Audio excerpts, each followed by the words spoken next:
recording बस छोड़ दो अनाशा वो ज्यादा वो डर गया सी अच्छी से हो बात कर रही है अच्छी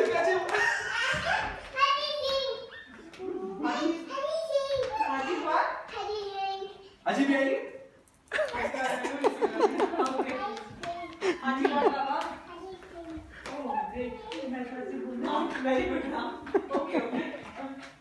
ये रात के सब